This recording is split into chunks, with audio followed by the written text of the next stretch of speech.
बेटा जैसे कि अभी तक आप लोगों ने देखा होगा, हम लोगों ने काफी सारे कंसेप्ट को कवर किया, गुड्स के ऊपर बेस्ड है।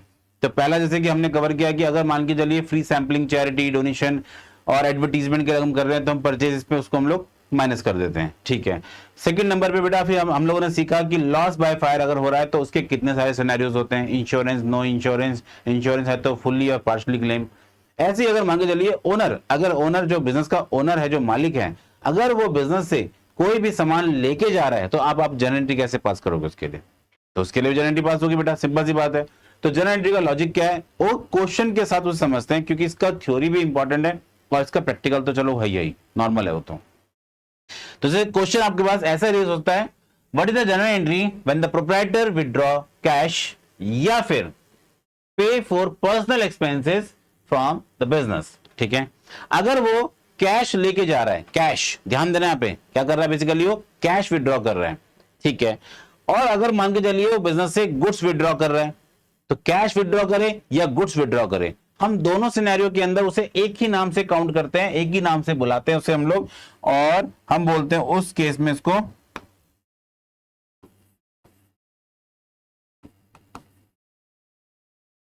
ड्राइंग्स। क्या बोलते हैं हम लोग? ड्राइंग्स। सही है बच्चे, इसे हम लोग ड्राइंग के नाम से जानते हैं, इसे हम ड्राइंग बोलते हैं फिर, ठीक है। यस सर, इसे हम लोग ड्राइंग के नाम पे जानते हैं, बात ध्यान रखना आप सबके साथ बेटा, इसे ड्राइंग बोलेंगे। अब मैं इसी ड्राइंग का कंसेप्ट यहां पे लेके चलता हूं, मेरी बात को समझना। जैसे कि यहां पे लिखा हुआ है, बताया गया है क्या, cash withdraw by proprietor for और payment made for personal expenses, या फिर कैश को विथड्रॉ करके ले जाए। ध्यान देना, मैं फिर से बोलना बेटा, यहां पे दो एंट्रीज हमारे पास, कैश की भी है, गुड्स की भी है। पहले हम कैश वाली सीखते हैं, फिर हम गुड्स वाली भी सीखेंगे। अगर ओनर अपने लिए विड्रॉ करके लेके जा रहा है, ठीक है, या फिर अपने पर्सनल बेनिफिट मतलब अपने पर्सनल यूज के लिए कोई पेमेंट वगैरह कर रहा है, सच एज लाइफ इंश्योरेंस, ध्यान देना यहाँ पे, इन सारी सारी लाइंस को अंडरलाइन करना, मेरी बात को समझना, such as life insurance, income tax, या फिर हाउस होल्ड आइटम्स। अपने लिए उसने पर्सनल एक कार बाय की, अपने लिए बेटा कोई बाइक परचेज कर ली, अपने लिए कोई पीसी, कंप्यूटर, फर्नीचर, कुछ भी उसने बाय कर लिया, तो हाउस होल्ड आइटम्स, उसने कुछ भी खरीदा, हाउस होल्ड आइटम में फर्नीचर भी आता है, तो फर्नीचर ऑफिस के लिए भी होता है और पर्सनल पर्पस के लिए भी होता है। तो क्वेश्चन मेंशन करेगा कि पर्सनल पर्पस है कि ऑफिस यूज है, ऑफिस यूज है तो उसे बिजनेस का एक्सपेंस माना जाएगा, पर्सनल पर्पस है तो उसे हम ड्राइंग के नाम पे रिकॉर्ड करेंगे, कैसे करेंगे, ड्राइंग के नाम पे। बट इनकम टैक्स आ रहा है तो हम तब भी ड्राइंग रिकॉर्ड करेंगे, लाइफ इंश्योरेंस आ रही है तो तब भी रिकॉर्ड करेंगे, सिंपल सी बात है बेटा, ठीक। Is not a business expenses, इसको उसने बोला कि ये सभी के सभी क्या बिजनेस एक्सपेंस नहीं होते हैं, सभी बिजनेस एक्सपेंस नहीं होते हैं, and hence it has been debited to drawing account and credited to cash, ठीक है। तो जनरल एंट्री क्या है सर इसकी? ओके, तो यहां पे हम लोग जनरल क्या पास करने वाले, जरा ध्यान देना,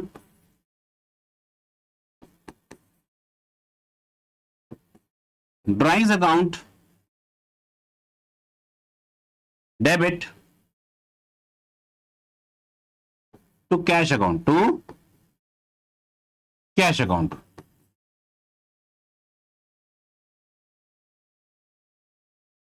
being cash withdrawn by proprietor for personal use। सही यहां तक? Yes sir, okay. अब जरा समझना सेकंड नंबर पे क्या है हमारे पास, सेकंड नंबर लिखा है, what is the journal entry when goods are withdrawn by proprietor for personal use. अब ध्यान देना, यहाँ पे गुड्स है, इससे पहले वाले केस में क्या था, व्हेन कैश विथड्रॉन, जब वो कैश लेके जा रहा है तब भी ड्राइंग बोलेंगे उसे हम लोग, जब वो स्टॉक लेके जा रहा है तब भी उसे हम लोग ड्राइंग के नाम से ही जानेंगे बेटा। ड्राइंग अलग, मतलब वो तो आपको स्पेसिफाई करना है। चैप्टर 2 के अंदर आप लोगों ने ये बात सीखी थी कि ड्राइंग्स हम लोग कब यूज करते हैं, जब ओनर बिजनेस में, ओनर बिजनेस से कोई भी सामान लेके जा रहा है उसे हम ड्राइंग के नाम से जानते हैं, ठीक है। यस सर, यहां पे लिखा हुआ है when goods are taken by the proprietor for personal use it reduces the business, ध्यान देना, it reduces the business stock, ये बिजनेस के स्टॉक को कम करता है, हेंस ड्राइंग अकाउंट डेबिट, और ये स्टॉक को कम कर रहा है, इसी वजह से इसको हम लोग क्या बोलते हैं, परचेज। क्या बोलते थे यहाँ पे क्रेडिट में? परचेज। यस यस, तो जनरल एंट्री कैसे बनेगी बेटा इसकी, हम लिखने वाले यहां पे drawings account debit to purchases, to purchases.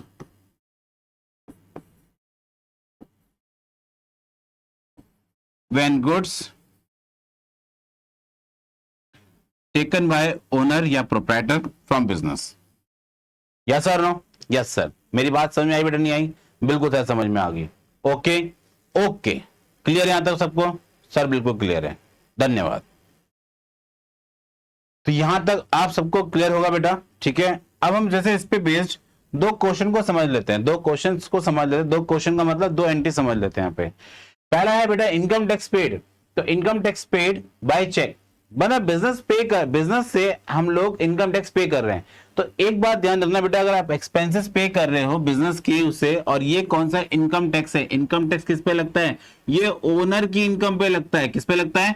ये ओनर की इनकम पे लगेगा बेटा, मालिक को पे करना पड़ेगा। तो उस सिनेरियो में हम जनरल एंट्री यहाँ पे क्या पास करने वाले हैं, ध्यान देना बेटा आप सबको। सब यहां लिखेंगे हम लोग, पहली जनरल एंट्री हमारे पास होगी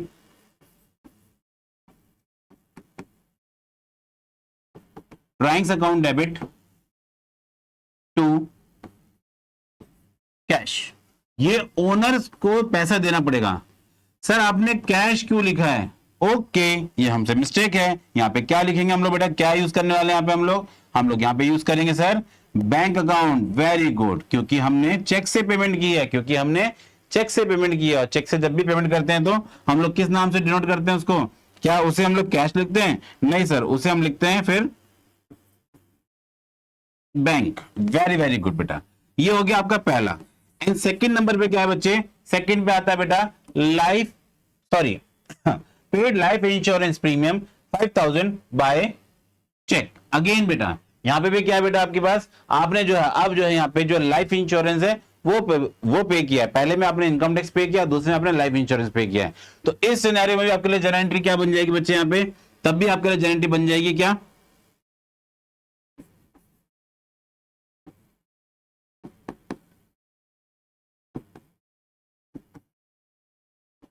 ड्राइंग्स टू अगेन चेक से, अमाउंट इज 5000। बट ये ध्यान रखना बेटा, हम लोग इनकी नरेशन में ये जो बातें हुई हैं पूरी की पूरी मेंशन करते हैं। नरेशन में पूरी बात बता देते हैं कि हुआ क्या है बिजनेस के अंदर। नरेशन में हम कुछ भी स्किप नहीं करते, नरेशन में पूरी बात बताते हैं नरेशन में बेटा, ठीक है। जैसे कि ध्यान देना मेरी बात पे, नरेशन में पूरी बात बताएंगे, नरेशन में कुछ नहीं छोड़ने वाले हम लोग। तो मैं यहां पे नरेशन अगर लिखने लगूं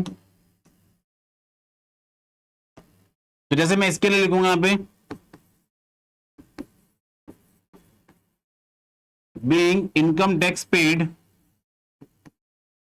rupees 20,000, being income tax paid rupees 20,000। And second number पे क्या है बेटा? being life insurance paid rupees 5,000। बस आपको इस तरह चीजों को रिकॉर्ड करना ही करना है, आप उसे स्किप नहीं कर सकते। मेरी बात क्लियर है? Yes sir.